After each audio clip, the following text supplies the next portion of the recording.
Hi friends, रात्रीची सगळी कामं आवरून झोपायला लेट झाला. मंगळवार असल्यामुळे मम्मीने भाजी आणलेली भरपूर, ते काय निवडायची राहूनच गेली. इवन बाजार काढायचं सुद्धा राहून गेला, कारण खूप लेट झालेला झोपायला. त्यामुळे रात्रीचं सगळं आवरून हे बघा सकाळी आवरायला घेतलं तोपर्यंत ह्या मॅडम अशा उठल्या.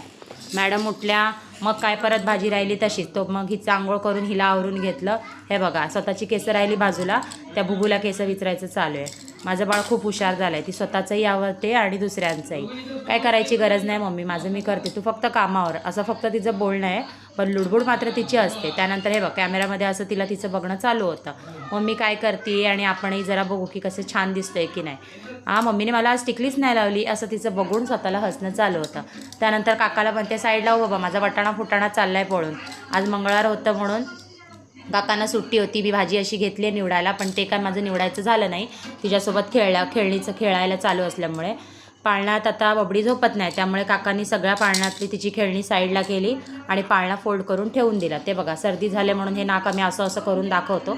सर्दी काय होत नाही, ते ॲक्शन करायचं बाकी चालू असतं. त्यामुळे जास्त वेळ ती वॉकरमध्ये बसत नाही. माझं पोट कमी झालं, पण बबडींच्या पप्पांचं कधी होते कुणास ठाऊक.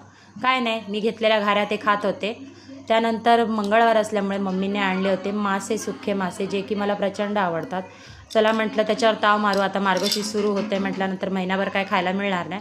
त्यामुळे मी सगळीच मासे करायला घेतले. पण झालं काय, यातला एकही मासा माझ्याकडून चांगला झाला नाही.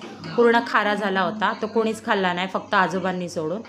त्यांनीच खाल्ला फक्त. आणि त्यानंतर मला एक खूप छान अशी गोष्ट आवडली की बबडींच्या पप्पांच्या पॅकेटमध्ये माझा फोटो होता. नशीबच म्हणावं असं गुणी नवरा भेटायला, कोणत्या तर चांगल्या कर्माचीच फळं असणार आहेत. मग काय ते बघून मी खूपच छान विचार करत बसले, एवढं प्रेम माझ्यावर, बापरे, हे तर मला आजच दिसलं. त्यानंतर आईस्क्रीम वाढायला सांगितलं काकांना, तर काका आमटीसारखं आईस्क्रीम वाढायला लागला. बाबा काका काही सुधरत नाही काकी येईपर्यंत. बाय, भेटू नेक्स्ट ब्लॉगमध्ये. लाईक करा.